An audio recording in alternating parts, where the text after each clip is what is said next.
You're listening to DraftKings Network.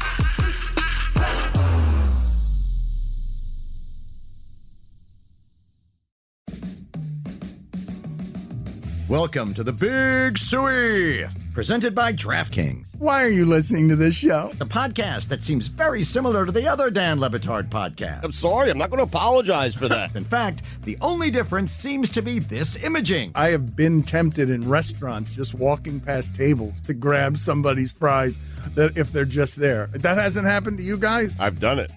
And now, here's the marching man to nowhere, Fat Face, and the habitual liar. The places that do empirical measurement on traffic have now said that South Florida is so overcrowded and so ill-equipped for the number of people here in America's most expensive housing market that we now have some of the world's worst traffic in this city. And Lucy's been here about 6 minutes. And Lucy says that already, and this happened fast. Jessica, this did not happen this fast to you. Lucy says she's already been broken by the driving in this city. I bought a baby on board sticker to put on my car in hopes that people drive better around me. That's the best idea ever. I'm 25. I'm basically a baby anyways. But I'm not a good driver, and I really need other people to be a good driver because I'm trying my best. I'm doing the very best I can, but it's still not good. And they're so bad, and it makes me... I've cried like 4 times while driving since I've moved here because the drivers are so bad. You can't just go left. You have to yield. You have to yield. That's the law.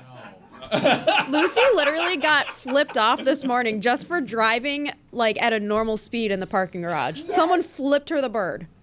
Explain that. Explain that. That parking garage is a death trap, too. People go flying through there. You weren't even at the last one. I prefer the last one.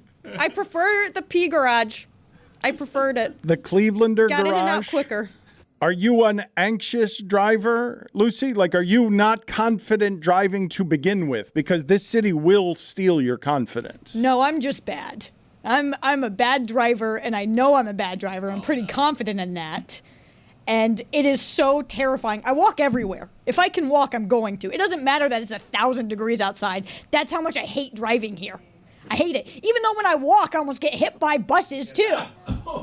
But Tony's mentioned it before. Being a bad driver is a good thing here. Like, you just need to embrace that you're a bad driver and be aggressive and confident, because that's all it takes. You don't need to use turning signals. In fact, if you use turning signals, that's just a weakness and everyone else will speed up around you. It's not going to be a good thing for you. So if you want to get over, just aggressively get into that lane. I cannot do that. I literally cannot do that. Probably also, shouldn't drive you here. should use turning signals. Why is that a thing no one ever does here? Do they know it's there? Do they know the purpose? We'll speed up if you use it. Yeah. You can't get into the lane. Steve Martin Yeah, also. you don't do that here. Put it on the poll, Juju. Do Miami drivers know that they can use the blinker to change lanes? Answer's no. Lucy, do you follow Only in Dade yet on Instagram? Not yet. Should I? I mean, it will show you just the sheer amount of carnage on these streets every day. There is a car fire a week in Miami. I do not how are all the cars catching on fire? There will be like a couch in the middle of I-95. A freaking couch. That's just the temperature. I lived in LA before this, so I felt like I had dealt with bad drivers. And then the week I moved here, my dad, who works in car insurance, by the way, was down here and was like, I have never seen anything like this in my life. 3 separate times we saw someone confidently driving the wrong way. I don't know if this information is still true, but at one time, 1 year, the intersection of Pines and Sheridan in Broward was the world's deadliest intersection. I was told that growing up not to go there. I didn't know that it was actually the deadly intersection. My mom wouldn't let me drive there when I was a kid. Why are you laughing, Mike? Because it's drivers, because it's like 4 and 5 lanes in every direction, and it's all bad drivers. Like Lucy said, I think most people project Iowa because she's a big Iowa Hawkeye fan and she went to school there, but she's lived in LA for several years, which is reputed to be the worst city in America when it comes to that. I am telling you now. I mean, obviously, this is not just me driving around in Miami. I've lived here all my life. I know how bad the drivers are. It's never been this kind of overcrowded. I don't know 10 years from now how many seismic changes are going to endure from things that changed during the pandemic. But one of them was the relationship that people have with their work and where they can work. And Americans have learned that they can work from home. And if they can work from home, they'd rather do it in the warmth. They'd rather do it in nice climate. So we've got a lot of San Francisco and New York, a lot of tech money, just an absurd number of people. I need to remind people of this because they think of Miami as an international city. All of Florida is just a bunch of spring break towns. That's all it is. All of them are Daytona. And Miami's is just browner and has a little more money because it's got a bit of international audience and it's reputed gateway to the Americas. And drugs. And that, yes. And a city built on drugs. Thank you. Drugs and money and fraud. But we are basically, all Miami is another Caribbean town, not unlike the rest of the Caribbean that happens to be attached to Florida instead of an island. The customer service is terrible everywhere. Oh, look, Lucy, we've hit another Lucy landmine. No one is nice here. I am the type of person where if I'm checking out, I want to have a little chat. I want to know how your day is going. I want to crack a joke or two. I don't be like, hey, how's it going? People just look at me. They just look at me, and it ruins my day. It ruins my day. You are far too nice for this town. I know. I say that in the best way, most flattering way. But if I didn't know you and you just approached a conversation with me the way that I think you would, I'd be turned off by it too, and I'd be rude to you. That was not nice. It's just I'm like, what's this person? No, in Miami, if you approach me with like your jovial self, hey, it's Lucy, and your cute charm and your knitted sweaters, like I would just be like weirded out by it. It starts with, hey, how are you? Like, Nope. I'm not nice. That's the bad part. Not You the lost town me. to be happy in. Lost me. I hate it here. I believe that Miamians are distrustful of overt friendliness.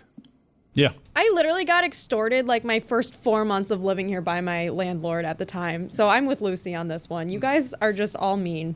Don't know how to drive. Yes. That's fair. I will not take responsibility for the appalling behavior of your landlord. Well, I'm kind of proud of it. I came back from a study abroad program in college, and when I returned to South Florida, I went for a jog around the neighborhood and was making eye contact with people and waving hello and saying hi because that's how it had been where I had been living, and was so jarred by the disdain in the looks from people, and it made me realize, I'm home. Lucy, is it possible that the people that you are chatting up, and this is possible in various parts of Miami, aren't English speakers? Are you going to places that the people might not be, the service might not be speaking English? Sometimes I will try hola, ¿cómo estás? To see. Yeah, that's where you're going wrong, my friend. Even worse. I was gonna paint a nightmare scenario in which that exchange would go poorly, and it would be you saying "Hola, cómo estás?" I had a very delightful interaction with a Spanish-speaking woman at my Salvation Army near me, and I couldn't understand anything, but we had a great time. She was so nice to me. She was the only one that was nice to me, except for there have been a few times where I'll go talk to service workers about how crappy the people in Miami are, and they're like, thank you. Yeah. I get it. You pull up and with your baby on board. I want to hear more That's about amazing it. Is. that I want to she hear does more that. about this story. I want to hear the decision-making process. I want to hear where you went to go get it, how you decided all of this. I got it on Amazon. It will arrive this weekend. I bought it yesterday because I'm not good at driving. I cannot do it. I was like, how can I be safer here? And I have a friend who, she has a not nice car, and she was telling me that people drive a lot better around her because they assume she doesn't have insurance. And my car is a fine, nice car. So I'm like, well, I can't just go get a crappy car. What can I do to mark myself as someone who needs a little extra caution? Baby on board.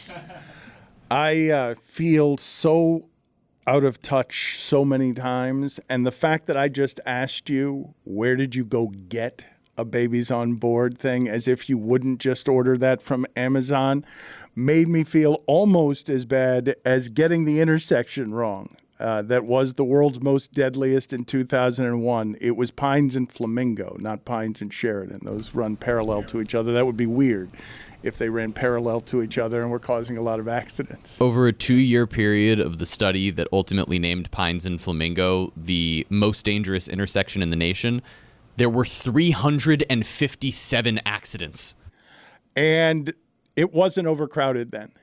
Now it's overcrowded because that area, we keep building out west on marshland deeper and deeper into the Everglades, into things that shouldn't be built on because we don't have any more space except to go up in South Florida.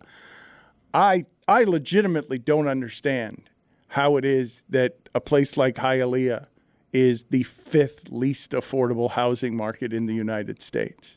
I don't have a more stunning. We had 7 stats of the day yesterday, a whole week's worth of stats of the day. I don't have a more stunning stat I can give you than Hialeah, the armpit of my youth, being the 5th most expensive housing market in the United States, the least affordable. It just Booming. It's exploding. It's a huge boom town right now. How is that? Because it was an affordable part of town, and then all these places gravitated towards it. And for people on a budget that wanted to live in South Florida, that would be where they went. Like, it's a huge boom town.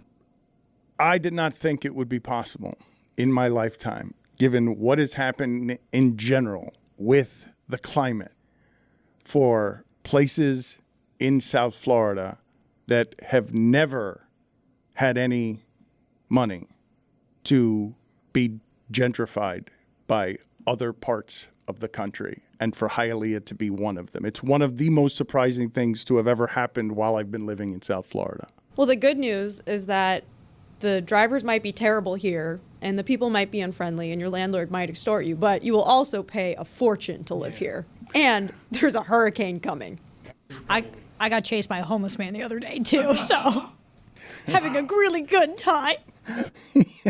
I think we should come up with Lucy's daily complaints about daily observations about living here.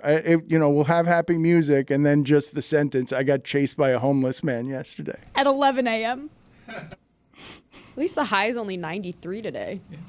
It is cooling down. Cool spell. It is cooling down. Which was the player that shouted at the U.S. Open that they're trying to kill people? I think it was Medvedev. Just because of the heat? It Because was so hot. fans Don Batard. Elton John does not like performing Crocodile Rock, but to the point we were making, I think he still does because he just knows the crowd wants to hear it. Right, well, he has to. I feel like that's safe. He might be litigious, but that was such a poor imitation of the song. Stugotz. We can all agree, Piano Man. Might get shot. The crowd needs to sing Piano Man. Yeah, but I want to hear Billy Joel sing Piano Most Man. of it, they just let you at the end go. Does he still have She just won Suey nominations. That's what she wants. Yeah. She just wants to rack up Suey nominations. Is that what she's going I'm trying for? to avoid Fake that. Crocodile Rock. Fake Billy Joel's piano. You got it. It's all right. This is the Don Batard Show with the Stugotz. Amin El-Hassan will be here shortly, embittered and furious because he's working too much. Oddball, something you can catch every day except for Monday. Every day except for Monday because it's oddball. And so it's not every day. Lucy and Jessica will be doing a weekly college football segment with us, and I do want to talk to them about some of the things going on this weekend because Lucy's a crazy person. Thank you. But I wanted to start with Mike Ryan because I felt for Mike Ryan this weekend, not just because, for a game at least, he was loud wrong, but also the unpleasantness of being on the wrong side in sports of something that other people seem to be enjoying. The Deion Sanders story at Colorado, it's not just that Deion paid for himself on day one. Did you guys see the number that Colorado Texas A&M did as a rating? That is not a good time slot. It's only a good time slot for sports. Saturday at noon doesn't get $7.2 million people. That's crazy for TCU Colorado. Crazy. 7.2 million people represent more than any other football game got on television that day. It represents the biggest number that Big Noon Saturday has ever gotten. And I wanted to ask you, Mike, because there are plenty of people who have now, for reasons that I'm unclear on, it may just be because Deion is a loudmouth and, for better or worse, polarizing is good for television, but is going to get people on the other side. Not everyone's going to celebrate this. But you think you're very worried for America's kids, America's students, because Deion is doing things.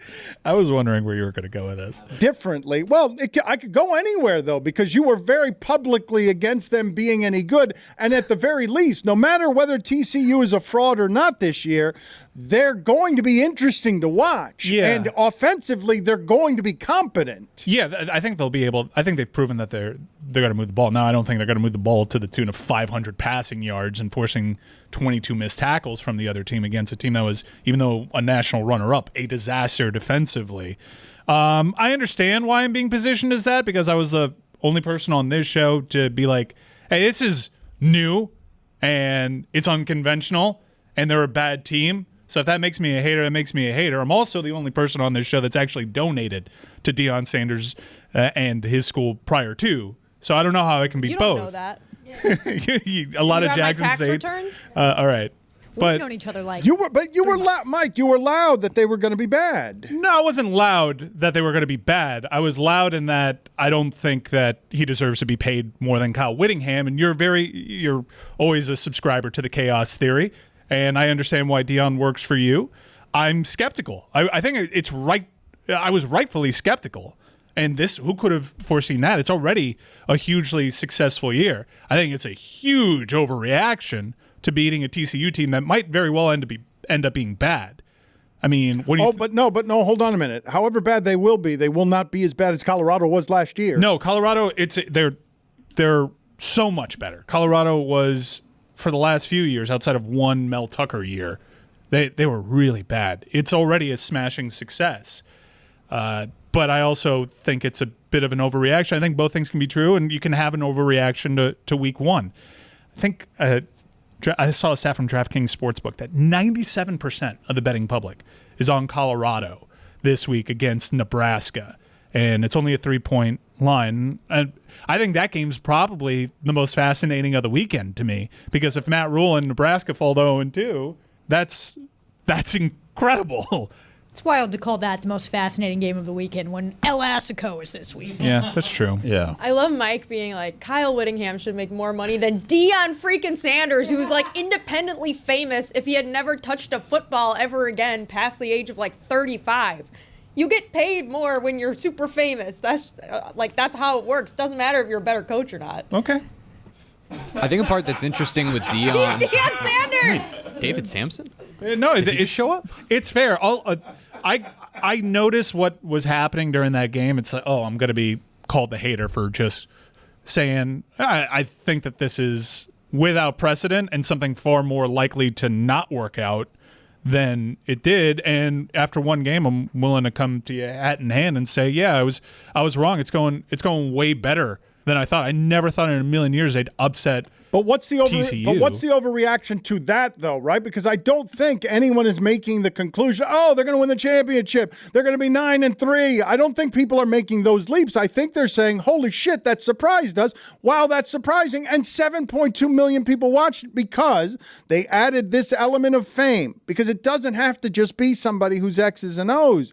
These guys are all figureheads for their universities. They are all fundraisers for their athletic departments and for their schools and for their libraries. They are all prestige grabbers for your institution. So what is the overreaction to, biggest rating Big Noon has ever gotten? What is the overreaction to, nobody played a college football game this weekend on television that drew bigger numbers than people wanting to see, hey, what's Deion got going on over there? I'd say as far as Colorado, they're better than I thought they were going to be this year. But my major question surrounding Deion in that position is what'll happen when Coach Prime gets dealt with adversity? What will happen when they go on a 2-game losing skid? And I don't think that's necessarily something that's talked about right now because they just beat the national runner-up and everything's amazing and they're going to throw for 500 yards every game. What will happen, though, Mike, is content. Like, he is a fountain of content. He's got Coach Prime on Amazon Video. Everything he's doing is videotaped. He is culturally relevant in his 50s in some of the same ways he was in his athletic prime. To me, those are... He makes makes Colorado matter by virtue of standing on their sideline. Yeah, they matter. They matter, and he does make them matter, and he made them matter before he got there. But that's winning. No, winning is winning. I think winning is winning. That is also important, but after one game, what he's given you is both. He's given you winning you didn't expect, and he's given you winning that pays for his entire contract. Pays for all of it. He is now underpaid, Mike. He's underpaid. See, that always gets me because no, he's not. Mike, they got $28 million in donations because he signed up. Yeah, that's what they say, yes. And he still has a lot of challenges coming his way that he articulated in terms of resources. And hopefully, I liked it when Colorado was good. I think it's good for college football. And like I said, I've donated to Deion Sanders in the past. I am also personalizing this because, man, if they're good, it's going to be really hard for the program that I back specifically. That is a monster to deal with. And I know that he carries himself unconventionally. He carries himself like Deion Sanders. There's a lot of bravado there. He does a lot of things that even in the murky world of college football is kind of looked down on. Hell, there was video of him going up to what I've been told is projected to be a first-round draft pick at corner, that kid Newton, going up to him right after the game, and I see a lot of potential in you. I mean, I've heard that he's FaceTiming with players in opposing locker rooms. Like, he goes about things a very different way. And if he has that program cooking, like after 1 week, it certainly looks like they're well on their way, they're going to be really difficult to deal with. Really difficult. I think that it's fair to wait for more data before we decide like how good this team actually is. But I also think you have to give the man credit, which I'm not saying you're not doing, but like I doubted Colorado. I thought after turning over your entire roster and taking over a team that was 1-11 last year, it would be really difficult to win big games. They've already won a game that I thought they would lose. They were 20-point underdogs. A lot of people thought they were going to lose that game. And now you look at the rest of the schedule, and if they play the way they did against TCU, there's a lot more wins in the win column than you thought before the season started. So, yeah, I think he gets credit. And I think also we will wait and see because preseason rankings don't really matter. They don't mean anything in college football. There's no preseason. We don't know how good any team is, especially in the portal era. And it's not until like week 5 or 6 when you start having teams play in the conference and play against other teams in the conference and compare and contrast results that you can actually determine how good a team really is. And even then, no one agrees on anything in college football. That's what makes the sport fun, is that we get to argue for hours on end about has Colorado played anybody yet? It's they such haven't a great played anybody. It's such a great sport in that respect, too, because I can come into it with a certain amount of backstory and knowledge that I think could apply to what I think their season's going to be when it comes to forecasting, and I could be totally wrong, as I was spectacularly wrong against TCU. But at the same time, I look at that D-line, see a lot of tiny bodies. I see a team that, once they get into the war of attrition that is a college football season, is not very deep. And I don't think that they're this – to rank them 22nd when you consider what their preseason ranking might have been, which is at the bottom of FBS, with one performance where you took a historically bad defense and beat them up, and they played so poorly. They're bad, and on top of that, they played poorly. I think it's a huge overreaction, but at the same time, I understand why the layperson is just like, yeah, that's why you go get Coach Prime. This is the part that I don't get, though. If it's the biggest win in program, the last 30 years of the program, 20 years of the program, whatever it is you want to measure it by, when Jessica says he's getting too much credit, or you're saying overreaction. My question to you and the audience is... I didn't say that. You did. You just got... No, I said Mike was saying that. I did not say... I said he should get a lot of credit. Okay. Just to clear the air. I thought that you were making... The Colorado fans are loud. I don't understand why we don't agree on what the proper amount of credit. Stugotz said that yesterday. That's who you're thinking of. Should I'm be. Stugotz. He's Stugotz. I'm gonna have to go back and listen to it because I was going to say it as soon as you said it because you may have been framing it on behalf of Mike. My objection remains, I'll do the Amin voice next time. What is the proper reaction? What is the proper amount of respect? Because I think you're allowed to hyperventilate on the biggest number. And the biggest number... I don't think you should hyperventilate. I think hyperventilation is an overreaction. I'm just saying, I'm skeptical because the Coach Prime brand is built on the things that we saw on Saturday. And if he loses to Nebraska, where are we going to be pointing fingers at? They matter. A game against Nebraska featuring Colorado matters. It doesn't matter whether they win or lose it. Don Batard. If you lob a 30-mile-an-hour fastball to a major leaguer, of course they're going to hit a home run. The worst major leaguer in baseball is going to hit 10 or 12 home runs under that format, being pitched that way. So they should be throwing curveballs? No. Like, what's your solution here? It's a fake event. It's like not even real. Stugotz. Dad, you had a funeral. Okay. Those were my deck shoes of long standing. They Real meant event, something to though. me. Real shoes. Okay, Right, all exactly. right. No. Okay. I am with you, Greg. What's wrong with that? He got me on that one. This is the Don Batard Show with the Stugotz.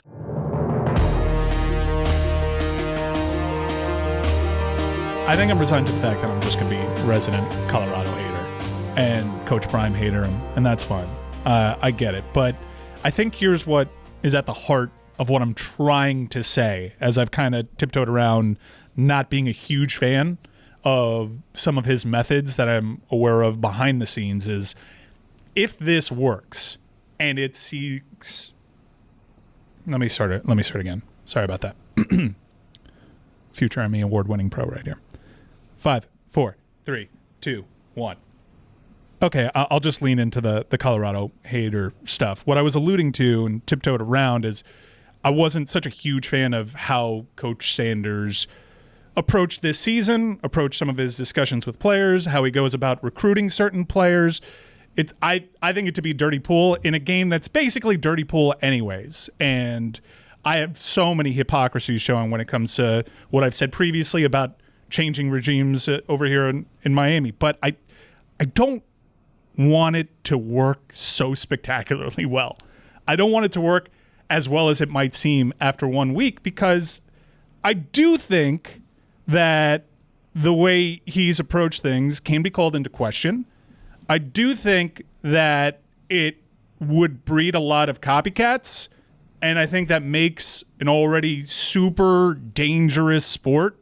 And I'm not just talking about what's happening on the field. I'm talking about all the ambiguity in different states surrounding all these rules. Lawlessness. Yeah, You have a he's renegade. a bigger outlaw. He's a bigger renegade and outlaw than anybody. And I'm not going to be worried about the kids guy like I've been in the past because I already sound very pearl clutchy. But I think it's going to be a fascinating case study. And I'm not willing to call it a success after 1 week, in part because I'm kind of afraid to. I think something is we've seen this before, but at much smaller scales. When Lincoln Riley did this at USC, he did get rid of players, but it wasn't the entire roster. And yes, you've seen USC have like increased success way beyond when Lincoln was there. They still haven't gotten to the promised land quite yet. It's one of those things where like, I don't want it to work in the sense of like, I don't want it to be the norm. I don't want kids to get pushed out of school time and time again. And yes, I know I'm like what Mike doesn't want to be and the watch out for the kids, but I was in college like 3 minutes ago. I sympathize with them. Yeah.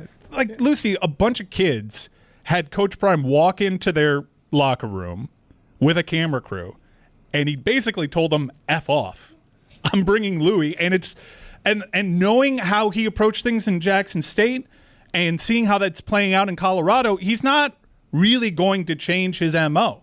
And I still think you can meet it with a bit of scrutiny. And I understand you're drawn to the chaos factor. And yeah, let's light a flame to all of this. I'm just a little hesitant to be all aboard it because there are certain things about it that feel icky in a sport that's already icky. Wouldn't there be almost an argument that he's accelerating the path toward us getting toward the solution, though? Right? Because there's so many coaches like Mario Cristobal, for example, right? Who's this big time recruiter in the new NIL world. And we're going to spend the next 5 to 10 years figuring out how that works until eventually we ultimately get college football to a place where it's almost overregulated and you have a salary cap and you have all the things that these pro leagues have. So why not set fire to it now with somebody like Deion who might have success, and then we see the copycats fail and we finally have to figure out, okay, what's the right solution for this league?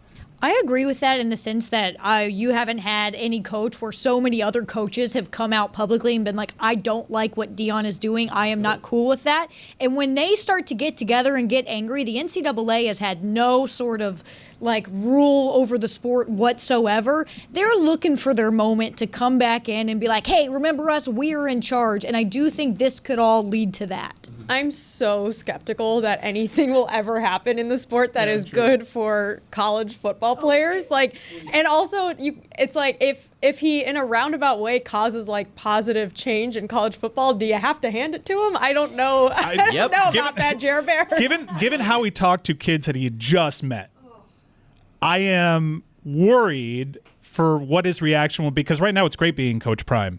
You can give those halftime press conferences where you're like, the Heisman would be chilling at his house, or you could single out members of the media for not believing in you, and all that stuff plays so well, especially with your fan base after you had the us against the world win. How is it going to go if they lose? Because that bravado will flip on a dime, and it'll start blaming others, including kids, if they struggle. No, I think we're all kind of waiting for that first loss. How does he approach that? Because it's very easy to celebrate beating TCU, a ranked TCU team. It's just, man, my heart can't stop thinking about the athletic story when they interviewed the Colorado kids who were asked to leave, and they were like, yeah, Deion didn't talk to me the entire time I was there. He came in with the expectation of, I'm not going to let these kids go. I'm going to make these kids go. And like, I know that college football is not like the compass of morality, but a small part of me still wants to believe there's something that should be this way, you know? I just think we should be careful to single out Deion Sanders for doing stuff that a lot of other coaches have been doing for a long time. And I think his fame and the way that he does things is like a particular brand that people want to root against, which is why I think it's important to give him credit when he's successful, but also like the same when it's Lincoln Riley or any other head coach, when they're doing things that are not in the best interests of college football players, we should call them out too. 1,000%, Jess, and we have to look at this as it's a black head coach, first time in this opinionated. Yeah, one. it's a black head coach with not a ton of experience. He's already been a head coach at Jackson State, but that is a huge part of how people are going to be talking about this. And I'm talking about Deion Sanders really as an avatar for a larger issue, but even though roster turnover exists, certainly more in the NIL age. Mel Tucker had all of his success previously at Colorado by turning over the roster. He got to Michigan State, and 1 year in, it looked like a genius because he turned over a roster. There are coaches that go about talking to these kids, understanding that, hey, you're not a fit here. We're going to help you land on your feet somewhere else. And I think totally ignoring somebody and playing this style of pool, to me, it's not my favorite. I mean, I feel like I am looking right now into an oddly distorted funhouse mirror. Mm-hmm. Mike Ryan sounds like a grandfather. Mm-hmm. Lucy, she has a baby on board now. Mm-hmm. She's an old woman protecting the futures of kids from mean coaches. He is an imperfect pioneer. For Mike Ryan to be voicing his discomforts in protection of the University of Miami program because of the future adversity that Colorado might face that will be a content factory for us because Deion's going to step in it.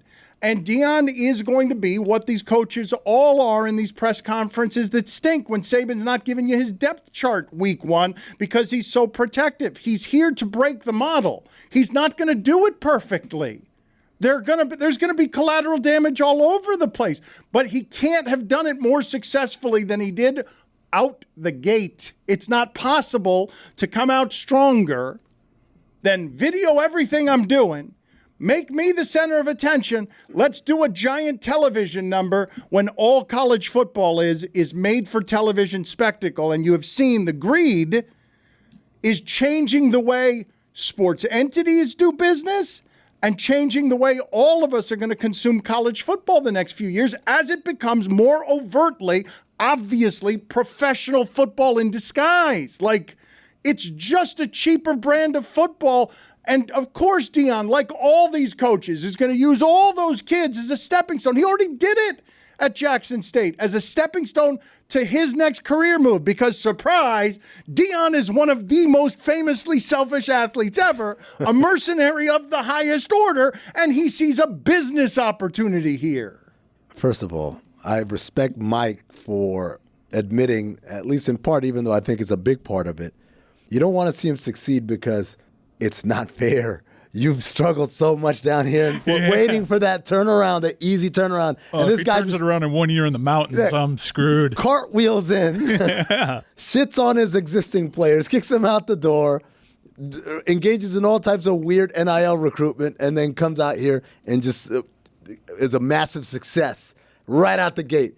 It makes Mario Cristobal look like, wait a second, what the hell have you been doing over here, buddy? Like that's if you want to do the direct comparison, you have someone parachute in and fix things right away, or at least that's what the optics are one game in. Right. And you have a coach down here that I support, that I donate to the program with, and I'm like, God, I would sign up for that plan. That seems exciting. Colorado is not a destination, neither as a location nor as a university, right? It's as a location, it is.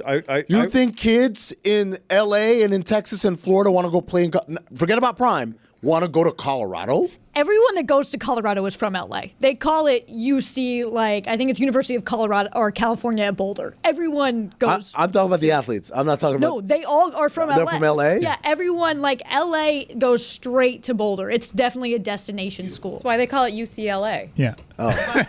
If I may, I always wondered if this plays out over the course of the football season the way it did last Saturday, where they are so much better than anyone expected this quickly, he'll be there 8 months, and he'll actually go to a school with real resources. But I'm okay with him changing the entirety of the structure so the coaches who are making $80 million have yet more pressure on them. Yeah, maybe Norvell would be out at FSU already if there was a new standard where no one's going to wait around for FSU, for him to put the L in Norvell and everybody to be laughing at him.